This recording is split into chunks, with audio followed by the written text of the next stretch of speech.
I have tried filming this 3 times already and my neighbors keep taking turns interrupting me.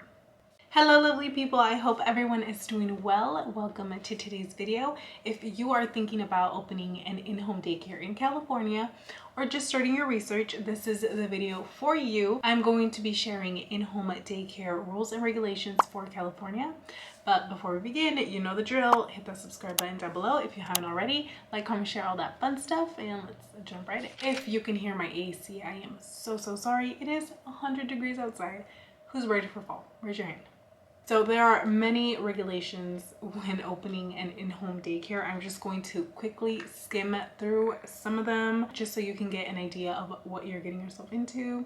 I'm just kidding, but yes, so you get an idea. I got this particular checkoff list from a provider nearby that she got from her analyst when she had her yearly visit. This is going to be a lengthy one because there is quite a bit to go over, so grab a snack, play me in the background while you're doing your dishes, folding your laundry, and let's jump right in.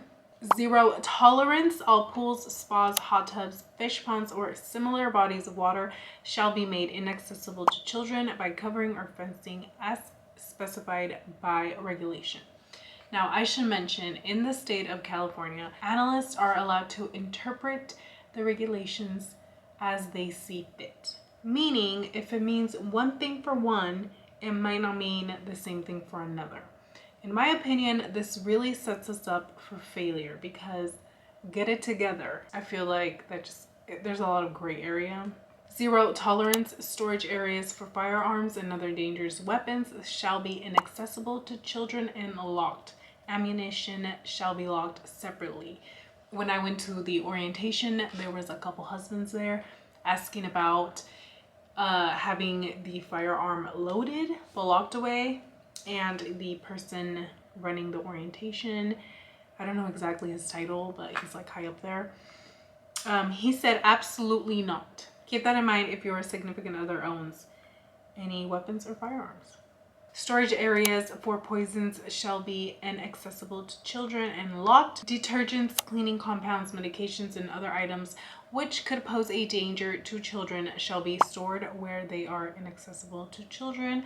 Once again, just make sure everything's stored high up. Fireplaces and open face heaters shall be screened to prevent access by children. Here's another iffy one where analysts can interpret however they want. My fireplace is a gas fireplace and it only has a glass covering the inside of the fireplace, and I was told that was completely fine.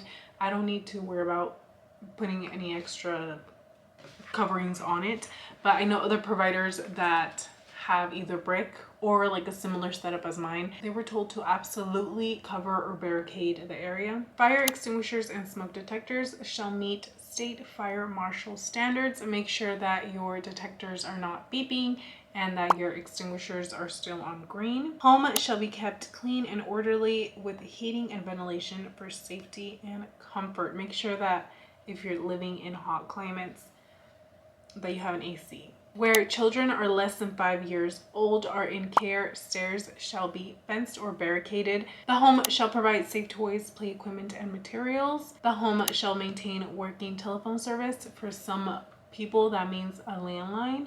For myself, my cell phone worked completely fine. A small family daycare home for children shall have 1 or more carbon monoxide detectors in the facility. The department shall account for the presence of these detectors during inspections. I had 3 carbon monoxide detectors and 2 smoke detectors just in my small space, so keep that in mind. Here's a lengthy one. There shall be 1 crib or play yard for each infant who is unable to climb out of the crib or play yard. Make sure that your crib or play yards meet United States Consumer Product Safety Commission safety standards. Make sure that the placements don't block any exits or entrances. The mattresses should be covered with the correct fitted sheet. Make sure you don't have any wet or soiled fitted sheets on your mattresses. Bedding should be used for only that child. And make sure you have a container with a lid for your dirty sheets. I would also recommend that you train your infants to sleep on a cot as soon as you see fit. For myself, that meant all my kids over a year old they were ready for cots. Also remember, they are considered infants until they are 24 months of age. Cribs or play yards shall be free from all loose articles and objects. Now, I know some kids have pacifiers. I guess it's okay if they are not attached to anything, but no bumpers and no loose articles in the crib or hanging around the crib.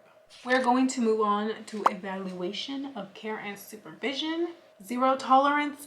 The licensee shall be present in the home and shall ensure that children in care are supervised at all times. When temporarily absent from the home, the licensee shall arrange for a substitute adult to care for and supervise children in their absence. I was told that the licensee, meaning myself, had to be present 20% of the time that the business is running, that your daycare is running. Now, here is another interpretation where it gets iffy. For some analysts, that means 20% of the week. For other analysts, I have heard that means 20% of the day. So make sure you confirm with your analyst which one of those they are. Zero tolerance. Children shall not be left in parked vehicles. Outdoor play areas shall either be fenced or supervised by the licensee or caregiver. The capacity specified on the license shall be the maximum number of children for whom care can be provided. In the state of California, if your child is under 10 years old, they count in your capacity. After 10, it's fine. But keep in mind, if they have friends over during daycare hours, then their friends count in your capacity. For a large family childcare home, the maximum number of children from whom care shall be provided when there is an assistant provider in the home, including children under age 10 who live in the home, and the assistant's children under age 10, shall be either 12 children, if no more than 4 of whom may be infants, or more than 12 and up to 14 children. That is really confusing. I will also link below a chart so you can see visually what that means. An infant shall not be swaddled while in care. Car seats shall only be used for transportation purposes and shall not be used for sleeping. Please, please, please, if you have an infant and they arrive in a car seat, take them out immediately. You should also not have car seats out and about. They should be stored away where they are inaccessible to children. The provider shall supervise infants while they are sleeping and adhere to the following requirements. The provider shall physically check on the sleeping infants every 15 minutes. Make sure you are keeping a log. The provider shall document the following: labored breathing, signs of distress, which includes but not limited to flush skin color, increase in body temperature, and restlessness. Infants up to 12 months of age who are sleeping in a position other than their backs. If the infant's individual infant sleeping plan does not have section C completed, the provider shall return the infant to their back for sleeping. Also, keep in mind, this says 12 months, but I was recently told that it is up to 24 months. Documentation shall be maintained in the infant's file and be available to the department for review. Documentation shall include the following: date, infant's name, time of each 15-minute check. Keep your logs up to date. Remember, this is a daily thing. If the provider observes labored breathing or signs of distress, the provider shall do the following: immediately notify the infant's authorized representative, obtain specific instructions from the infant's authorized representative regarding action to be taken, and make prompt arrangements to obtain medical treatment if necessary. There shall be no delay in obtaining emergency medical treatment for the infants if the infant's condition requires immediate attention. Now, this is an iffy one because I personally would do absolutely the opposite and call 911 before I do anything else if I know the child is in distress. But that's just me personally. Don't take my word for it.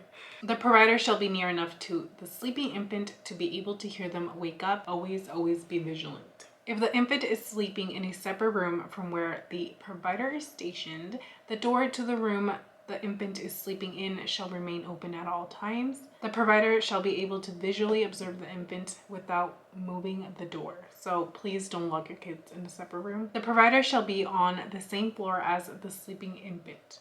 I do have a 2-story home. Don't go upstairs, okay? If you have a 2-story home, get whatever you need at the beginning of the day and don't go up there.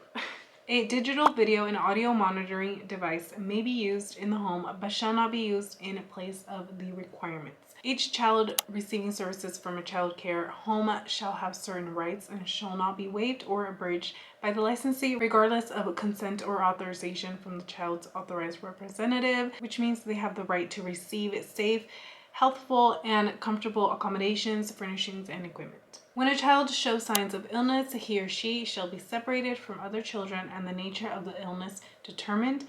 If it is a communicable disease, he or she shall be separated from other children until the infectious stage is over. Don't allow parents to bring their kids sick to daycare. That is not your responsibility.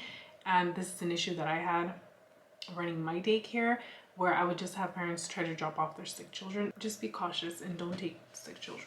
Moving on to the facility records review. The licensee shall maintain in each child's record a copy of the emergency information card that contains all of the information specified by regulation. Be sure that you have a whole file for your children. A person who is a licensed daycare provider, administrator, or employee of a licensed child daycare facility shall complete the mandated reported training and shall complete renewal mandated reported training every 2 years following the date on which he or she completed the initial mandated reported training. This is a real big one because there is 2 years in between those trainings.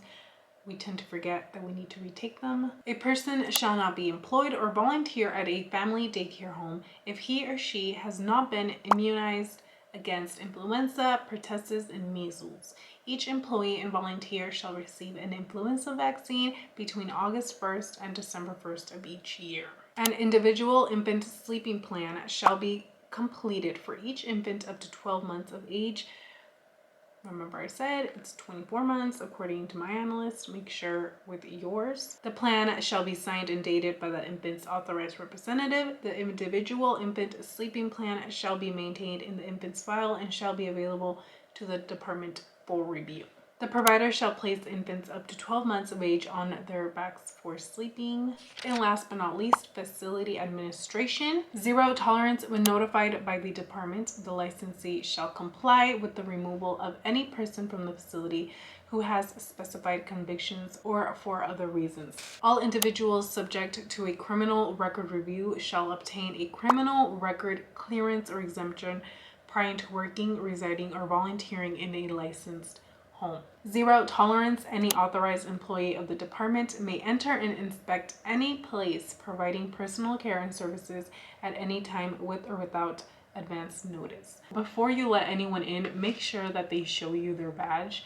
You don't just want to let a random stranger in your home. The licensee and other personnel as specified shall complete training on preventative health practices, including pediatric CPR and first aid. Make sure that all your certifications are up to date because they do expire.